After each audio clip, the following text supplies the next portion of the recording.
আসসালামু আলাইকুম, সবাইকে আমন্ত্রণ জানাচ্ছি চ্যানেল আই সংবাদ। আপনাদের সাথে আছে আমি সঞ্জিদা ইসলাম তাহা।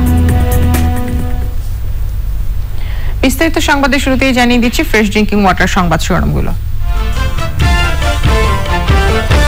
পরাশক্তি অস্ট্রেলিয়ার বিপক্ষে সিরিজের দ্বিতীয় টি-20তেও বাংলাদেশের দুরন্ত জয়, 2 ম্যাচ হাতে রেখেই সিরিজ জয়ের লক্ষ্য। চিত্রনায়িকা পরিমণি ও প্রযোজক নজরুল ইসলাম রাজকে আটক করেছে র্যাব, অভিযানে বাসা থেকে মাদক উদ্ধারের অভিযোগ।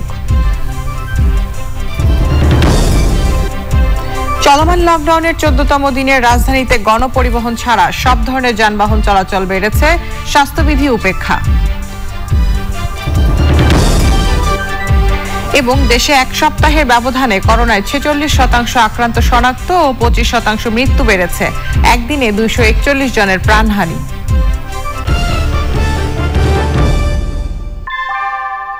আনোয়ার শীট দামে কম, থেকে অনেক বেশি। আনোয়ার শীট। যে কোনো ধরনের ক্রিকেটে অস্ট্রেলিয়াকে এই প্রথম ব্যাক টু ব্যাক হারালো বাংলাদেশ। ব্যাটে বলে দুরন্ত পারফরমেন্স দেখিয়ে টি-20 পরাশক্তি অস্ট্রেলিয়াকে 24 ঘন্টার মধ্যে টানা দ্বিতীয় ম্যাচ হারালো টাইগাররা।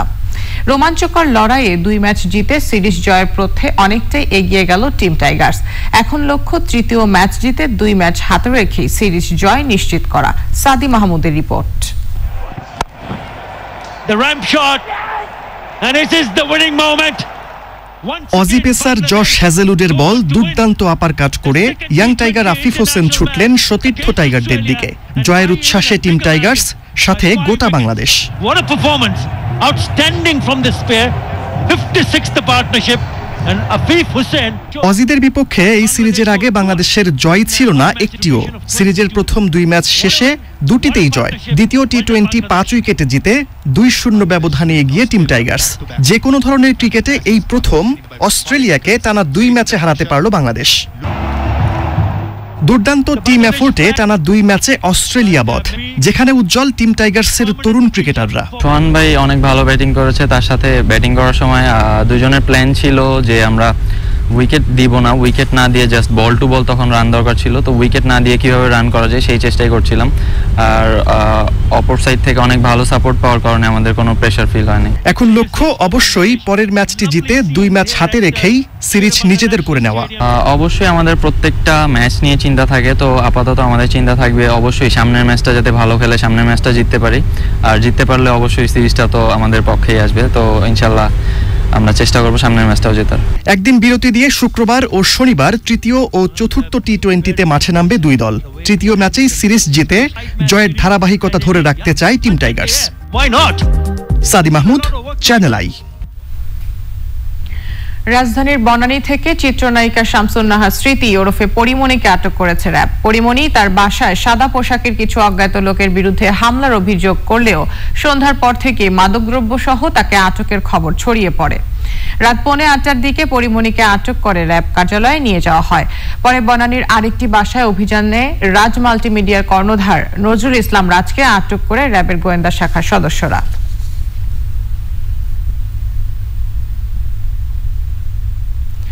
কঠোর লকডাউনের 14তম দিনে রাজধানীতে সকাল থেকেই বেড়েছে যানবাহন চলাচল। গণপরিবহন ছাড়া প্রায় সব ধরনের যানবাহনই চলছে। রাজধানী অনেকটা পুরনো চেহারায় ফিরে আসতে শুরু করেছে। কঠোর বিধিনিষেধ কেমন চলছে তা জানাতে রাজধানীর সায়েন্স ল্যাবরেটরি এলাকায় আছেন শাকির আদনান, সরাসরি যাচ্ছি তার কাছে। আদনান, এই মুহূর্তে লকডাউনের কি চিত্র দেখছেন এবং রাস্তায় মাস্ক পরা মানুষের সংখ্যা কেমন দেখছেন?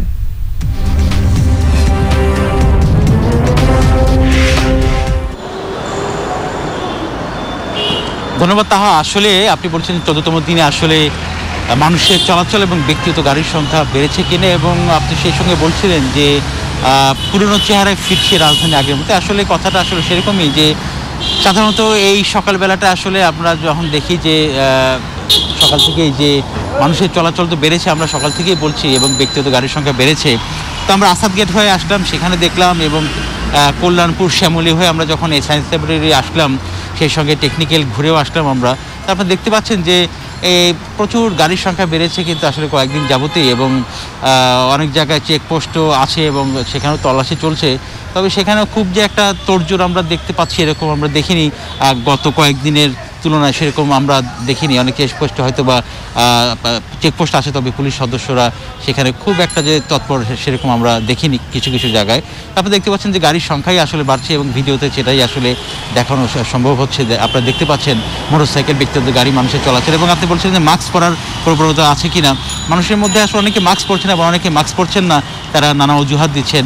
কেউ বলছেন অ্যালার্জির সমস্যা হয়, কেউ বলছেন মুখ ঘেমে যাচ্ছে, এরকম আসলে অনেক কথাই আমরা শুনছি যারা রাস্তায় বের হচ্ছেন। এবং বিনা কারণে বের হলে আপনারা জানেন যে প্রতিদিনই এখন প্রায় 300, 400, 500 মতো মানুষকে জরিমানা করা হচ্ছে, বিভিন্ন সচেতন করা হচ্ছে। সব কিছু মিলিয়ে আসলে রাজধানী পরিবেশ আসলে গাড়ির সংখ্যা বাড়ার পাশাপাশি মানুষের সংখ্যা তো আছেই। এবং আপনারা জানেন যে এই লকডাউন আরও 5 দিন বাড়িয়ে আসলে 10 আগস্ট শেষ হওয়ার কথা রয়েছে।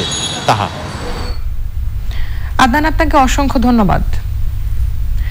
দেশে করোনায় এক সপ্তাহের ব্যবধানে 46% আক্রান্ত শনাক্ত এবং 25% মৃত্যু বেড়েছে। স্বাস্থ্য অধিদপ্তর নিয়মিত বুলেটিনে জানানো হয়, বুধবার সকাল পর্যন্ত 24 ঘন্টায় 241 জনের মৃত্যু হয়েছে। আক্রান্ত শনাক্ত হয়েছেন আরো 14,000। লাইলা নওশিনের রিপোর্ট। কঠোর লকডাউন চললেও হাসপাতালগুলোতে করোনা আক্রান্ত শনাক্ত ও উপসর্গ নিয়ে মৃত্যু কমছে না। বুধবার পর্যন্ত 24 ঘন্টায় 241 জনের মৃত্যুতে দেশে মোট মৃত্যু 21,638 জনে দাঁড়িয়েছে। মৃত্যুর হার 1.65। এ সময় আক্রান্ত শনাক্ত হয়েছেন 13,817 জন। দেশে এ পর্যন্ত মোট শনাক্ত 13,09,910 জন। নমুনা পরীক্ষার তুলনায় শনাক্তের হার 27.91%। একদিনে সুস্থ হয়েছেন 16,112 জন। 24 ঘন্টায় সবচেয়ে বেশি 93 জন মারা গেছেন ঢাকা বিভাগে। এরপর চট্টগ্রামে 68, খুলনায় 36, রংপুরে 15, রাজশাহীতে 12, বরিশালে 5, সিলেটে 5 এবং ময়মনসিংহে 7 জন মারা গেছেন। গত এক সপ্তাহের আক্রান্ত শনাক্ত ও মৃত্যুর বিশ্লেষণ তুলে ধরেছে স্বাস্থ্য অধিদপ্তর। যদি শনাক্ত রোগীর সংখ্যাকে আমরা বিবেচনা করি তাহলে 1,16,266 জন রোগী শনাক্ত হয়েছেন। সেটি আগের যে 7 দিন তার চাইতে প্রায় 53,749 জন বেশি, যেটি শতকরা হিসাবে 46% বেশি। মৃত্যু সংখ্যাটি যদি আমরা দেখি তাহলে গত 7 দিন মানে পূর্ববর্তী 7 দিনের চাইতে এই সময়ে মৃত্যু 480 জন বেশি মৃত্যুবরণ করেছেন, যেটি প্রায় 25%। হাসপাতালগুলোতে চাপ কমাতে সবাইকে সতর্ক থেকে সংক্রমণ কমানোর পরামর্শ দিয়েছে স্বাস্থ্য বিশেষজ্ঞরা। লাইলা নওশিন, চ্যানেল আই, ঢাকা। তৃণমূল পর্যায় থেকে সংগঠনকে ঢেলে সাজিয়ে মূল দলকে শক্তিশালী করাই ঢাকা মহানগর উত্তর ও দক্ষিণ বিএনপির নতুন আহ্বায়ক কমিটির চ্যালেঞ্জ। কমিটি গঠনের পর চ্যানেল আইকে তারা বলেছেন, নতুন পুরনো নেতাকর্মীদের সমন্বয়ে রাজপথে দলকে আরো সক্রিয় করার পরিকল্পনা করছেন তারা। বিস্তারিত জাকিয়া আক্তার রিপোর্টে। সম্প্রতি বিএনপি ঢাকা মহানগর উত্তর ও দক্ষিণ শাখার মেয়াদোত্তীর্ণ কমিটি বিলুপ্ত করে। পরে উত্তরের আহ্বায়ক আমানুল্লাহ আমানের নেতৃত্বে 47 সদস্য ও দক্ষিণের আহ্বায়ক আব্দুস সালামের নেতৃত্বে 49 সদস্যের আহ্বায়ক কমিটি করা হয়। এই কমিটি ঘোষণার পর নেতাকর্মীরা আশা করছেন দলের অঙ্গ ও সহযোগী সংগঠনগুলো এবার ঐক্যবদ্ধ এবং আরও গতিশীল হবে। কমিটির নেতারা একই অঙ্গীকারের কথা জানালেন। পুরাতন নতুন সবাইকে সমন্বয় করে তৃণমূল পর্যায় থেকে যাতে আমরা সংগঠনটাকে আমরা শক্তিশালী করতে পারি এবং এই মুহূর্তে গণতন্ত্রটাকে ফিরিয়ে আনার জন্য যাতে আমরা লড়াই করতে পারি এবং আমাদের নেত্রী দেশনেত্রী বেগম খালেদা জিয়াকে মুক্ত করতে পারি। তারা বলছেন ওয়ার্ড থেকে থানা মহানগর সব পর্যায়ে ঢেলে সাজানোর পরিকল্পনা রয়েছে। বিএনপি এবং সকল অঙ্গ সংগঠনকে সুসংগঠিত করব, তৃণমূল পর্যায়ে নেতৃবৃন্দের মতামত নিয়ে তাদের পছন্দ মতো নেতৃত্ব আমরা প্রতিষ্ঠা করব। মিথ্যা মামলায় সাজাপ্রাপ্ত বিএনপি চেয়ারপারসন দেশনেত্রী বেগম খালেদা জিয়ার মুক্তি, গণতান্ত্রিক বাংলাদেশ প্রতিষ্ঠা করা, এটি হবে আমাদের মূল উদ্দেশ্য এবং লক্ষ্য। দলের নেতাকর্মীরা মনে করছেন নতুন কমিটি গঠন করে তৃণমূল থেকে একে একে ঢেলে সাজানোর এই প্রক্রিয়া বিএনপির মূল রাজনীতিতে আরও গতি আনবে। Zakia Akter, Channel I, Dhaka. বিশুদ্ধ অক্সিজেন আর পরিবেশ সুরক্ষার চিন্তা থেকেই ছাদ কৃষি এগিয়ে নিচ্ছেন ঢাকার মোহাম্মদপুরের আকলিমুন্নেসা। কৃষি উদ্যোগের প্রয়োজনীয়তা ও সুফল প্রতিবেশী আর নতুন প্রজন্মের মাঝে ছড়িয়ে দিতেও কাজ করছেন ওই স্কুল শিক্ষক। শাইখ সিরাজের ছাদ কৃষি রিপোর্ট। জলবায়ু পরিবর্তনে গ্রিন হাউস এফেক্ট একটা কাজ করছে। ছাদ কৃষিতে যদি আমরা মনোযোগী হই এবং সেটি পারবে একমাত্র এই জলবায়ুর যে পরিবর্তনটা হচ্ছে সেটাকে ফিরিয়ে আনতে। এভাবেই ছাদ কৃষির প্রয়োজনীয়তা উপলব্ধি করেন স্কুল শিক্ষক আকলিমুন্নেসা। নিজের বাসার ছাদটিকে তিনি শুধু বিশুদ্ধ ফল ফসলের উৎসেই পরিণত করেননি, এই সবুজ প্রাঙ্গণকে পরিণত করেছেন শিক্ষা আর মানসিক সুস্থতার এক কেন্দ্রে। মৌসুম ভিত্তিক ফসল আবাদে অনেক বেশি মনোযোগ তার। এই বছর গ্রীষ্মকালে আমার ছাদে উৎপাদন হয়েছে বরবটি, ঢেঁড়স, চিচিঙ্গা, ঝিঙ্গে, ধুন্দল, পালং শাক, পুঁই শাক, তারপর বলে কলমি শাক, কচু, চাল কুমড়া, মিষ্টি কুমড়া। এগুলো উৎপাদন করা শুধু নয়, এগুলো তাজা খেয়েছি। এই করোনাকালে ছাদ কৃষিতে অনেক বেশি মনোযোগ দিয়েছেন এই উদ্যোক্তা, পেয়েছেন নানামুখী সফলতা। এই করোনার সময় আমি একটু গুছিয়ে কাজ করার সময় পেয়েছি।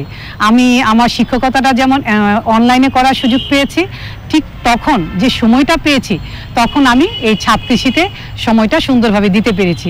যতদিন যাচ্ছে ছাদ কৃষির প্রয়োজনীয়তা অনেক বেশি উপলব্ধি করছেন তিনি। এই চিন্তা তিনি ছড়িয়ে দিচ্ছেন অনেকের মাঝে। যে প্রেরণাটা আমি পেয়েছি আমি পুরো কাজে লাগিয়েছি, ঢেলে দিয়েছি শিক্ষার্থীদের মাঝে। তাজা বা ফ্রেশ নিজে খাওয়া, পরিবারের মানুষকে রান্না করে খাওয়ানোর যে একটা আনন্দ, সেটাও আমি পেয়েছি। Shahid Siraj, channel I. বিস্তারিত ছাদ কৃষি প্রতিবেদনটি দেখবেন আজ বেলা 3:05 হৃদয় মাটির মানুষের ডাক অনুষ্ঠানে। এবার শোকের মাস আগস্ট।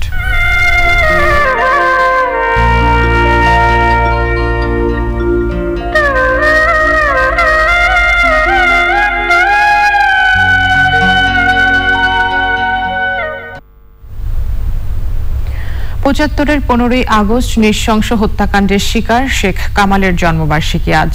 একজন মুক্তিযোদ্ধা, রাজনীতিক, ক্রীড়া সংগঠক এবং শিল্প সাহিত্য সংস্কৃতিতে দীপ্ত পদচারণার মাধ্যমে আপন আলোয় উদ্ভাসিত ছিলেন শেখ কামাল। নীলাদ্রি শেখরের রিপোর্ট।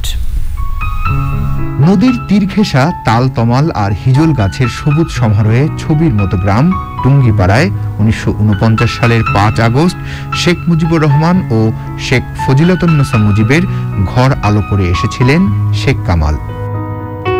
কৃতিত্বের সঙ্গে ঢাকা কলেজ থেকে উচ্চ মাধ্যমিক শেষ করে ভর্তি হয়েছিলেন ঢাকা বিশ্ববিদ্যালয়ে। সাধারণ জীবনযাপনে অভ্যস্ত শেখ কামাল 6 দফা, আগরতলা ষড়যন্ত্র মামলা, 11 দফা এবং অসহযোগ আন্দোলনে রেখেছিলেন সক্রিয় ভূমিকা। বিশ্ববিদ্যালয়ে পড়ার সময় 71-এর মহান মুক্তিযুদ্ধে ঝাঁপিয়ে পড়েছিলেন। মুক্তিযুদ্ধের 11টি সেক্টর থেকে চৌকস ও মেধাবী যে 61 জনকে জেন্টলম্যান ক্যাডেট নির্বাচিত করা হয়, শেখ কামাল ছিলেন তাদেরই একজন। তো আমরা যখন প্রশিক্ষণের জন্য যাই, বিভিন্ন ক্যাম্প থেকে গেছি, বিভিন্ন সেক্টর থেকে গেছি, তো ওখানে যেহেতু আমরা শেখ কামালকে দেখে হতবাক যে শেখ কামাল এখানে একে তো সে রাষ্ট্রপতির ছেলে, সে আমাদের সাথে সাধারণ ক্যাডেট রূপে প্রশিক্ষণ নেবে, এত কষ্টের প্রশিক্ষণ। ক্রীড়া সংগঠক শেখ কামাল তরুণ সমাজকে অবক্ষয়ের হাত থেকে রক্ষা করতে প্রতিষ্ঠা করেছিলেন আবাহনী ক্রীড়াচক্র। উন্নত প্রশিক্ষণের জন্য প্রথম বিদেশি কোচ এনেছিলেন তিনি। তার স্বপ্নকে যদি বাস্তবায়িত করতে হয়, ক্রীড়াঙ্গনে আরো আমাদেরকে সময় দিতে হবে। আমরা কিন্তু এখন এগিয়ে যাওয়ার চেষ্টা করছি। কিছুটা সফল হয়েছে, কিন্তু কিছুটা এখনো ব্যর্থতা রয়েছে। তো আশা করি যদি আমরা সবাই সম্মিলিতভাবে কাজ করি, তাহলে শেখ কামালের স্বপ্ন ইনশাআল্লাহ আমরা বাস্তব করতে সক্ষম হব। শুধু ক্রীড়া নয়, সংস্কৃতি জগতেও এক উজ্জ্বল নক্ষত্র হিসেবে স্বাক্ষর রেখেছিলেন শেখ কামাল, যিনি একাধারে অভিনয় করতেন, গান গাইতেন এবং সেতার বাজাতেন। 1975 সালের 14 জুলাই ক্রীড়াবিদ সুলতানা খুকির সঙ্গে বিবাহ বন্ধনে আবদ্ধ হয়েছিলেন শেখ কামাল।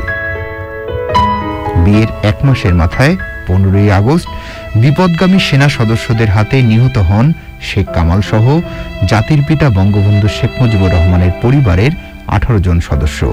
দেশ হারায় বঙ্গবন্ধুর হাত ধরে গড়ে ওঠা এক সব্যসাচী নেতৃত্ব। Niladri Shekhar, channel I, Dhaka. এবার অশোক লীলা নিফাতটেস বিরতি নিচ্ছি।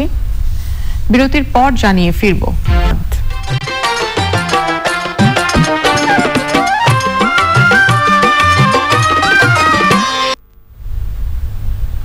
খুলনার ডুমুরিয়ায় বরবটি চাষ করতে গিয়ে প্রতারিত হয়েছেন কৃষক। তাদের অভিযোগ, নিম্নমানের বীজের কারণে ক্ষতির শিকার হয়েছেন তারা। বীজ কোম্পানি দায়ী করেছে প্রতিকূল আবহাওয়াকে। ড্যানিয়েল সুদীপ বোসের রিপোর্ট। প্রতি বছরের মতো এবারও এই সময়ে বরবটির বীজ বোনেন খুলনার ডুমুরিয়া উপজেলার কৃষক। কথা ছিল 32 দিনে ফসল ধরা শুরু হবে, কিন্তু 46 দিনেও গাছগুলোতে ফুল বা ফসলের দেখা নেই। প্রায় 300 বিঘার বেশি জমিতে বরবটি চাষ করতে গিয়ে 4 থেকে 5 হাজার কৃষক এই একই ক্ষতির মুখে পড়েছেন।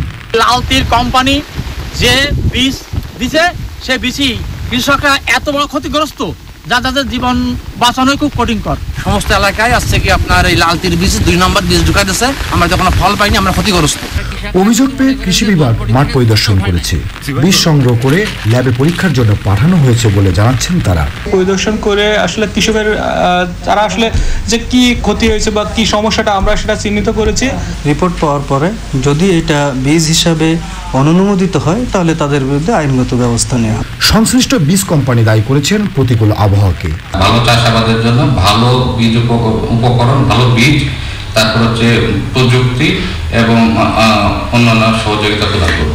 বিষয়টি আমলে নিয়েছে স্থানীয় প্রশাসন। তারা বলছে প্রমাণিত হলে প্রয়োজনীয় ব্যবস্থা গ্রহণ করা হবে। আগামী 20 আগস্টের মধ্যে তারা একটি সমাধান করবেন। যদি না হয় যে আইনানুগ ব্যবস্থা তাদের বিরুদ্ধে নেওয়া হবে তারা সেটি সহজেই মেনে নেবে। কৃষি বিভাগের হিসেবে ডুমুরিয়া উপজেলায় প্রায় 80 হেক্টর জমিতে এবার বরবটি চাষ করেন কৃষক। Daniel Sujit Bose, channel I, Khulna. এখন দেখবেন প্রকৃতি সংবাদ।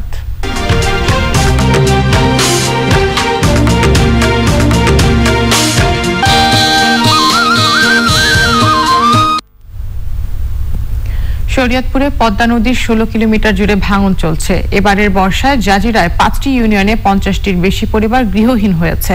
পদ্মায় চলে গেছে বসতভিটা, আবাদি জমি ও নানা স্থাপনা। এস এম মুজিবুর রহমানের রিপোর্ট। 2018 সালে শুরু হওয়া পদ্মার ডানতীর রক্ষা বাঁধ ও পদ্মা সেতুর নদী শাসনে 12.3 কিলোমিটার এলাকা সুরক্ষিত হয়েছে। তবে পদ্মা সেতুর 0 পয়েন্ট থেকে ডানতীর রক্ষা বাঁধের পশ্চিম প্রান্ত পর্যন্ত এখনো অরক্ষিত। এবারের বর্ষায় জাজিরা উপজেলা সদর, পূর্ব নাউডুবা, কুন্ডের চর, বড়কান্দি ও বিলাসপুর ইউনিয়নে ভাঙনে ক্ষতিগ্রস্ত হয়েছে হাজারো মানুষ। দেড় মাস ধরে ভাঙন চলতেছে। 20 কোটি বাড়িঘর লেগে গেছে। যদি নেরের লাইন এরকম পরিমাণ থাকতো বাড়িঘর লেগে সরে যাওয়া লাগতো না। আর শুরু হওয়ার পরে এখন আমরা বাড়িঘর সরাই নিয়ে গেছি, ভাঙতেছে। আমার এই দাবি, এই জায়গাটু আমাদের জরুরি ভিত্তিতে বেরিবাদ দেওয়ার দরকার। 20 কোটিটা বাড়ি নদী বিলীন করে নিয়ে গেছে, আর শত শত বাড়ি নদী ভাঙন ঝুঁকির মুখে। ঈদের আগে তোরে ভাঙন আরম্ভ করছে, কিছু কিছু ভাঙছে, ঘর দুয়ার ভাঙছে, কিছু কিছু এখন ভাঙার অবস্থায়। পানি উন্নয়ন বোর্ড জানিয়েছে জাজিরায় স্থায়ী বাঁধ নির্মাণের বিষয়টি পরিকল্পনাধীন। ডিপিপি অনুমোদন হলে পরে পর্যায়ক্রমে মাঝির ঘাট অর্থাৎ পদ্মা সেতুর ডাউন থেকে আমাদের যে প্রজেক্ট আছে সেই প্রজেক্টের আপ 16 কিলোমিটার অংশে যে আনপ্রোটেক্টেড ল্যান্ড আছে সেই অংশে আমরা পর্যায়ক্রমে নদী ভাঙন থেকে মুক্ত করতে পারবো। ইমার্জেন্সি কাজ চলছে। আমি আগেও আপনাদের বলেছি একেবারে নড়িয়া থেকে পদ্মা সেতু পর্যন্ত আমরা স্থায়ী প্রকল্প করব পর্যায়ক্রমিকভাবে। স্থায়ী বাঁধের আওতায় আনার দাবি জানিয়েছেন ভাঙন কবলিতরা। শরীয়তপুর থেকে S M Mujibur Rahman, Channel I. এবার ই ভ্যালি খেলার খবর।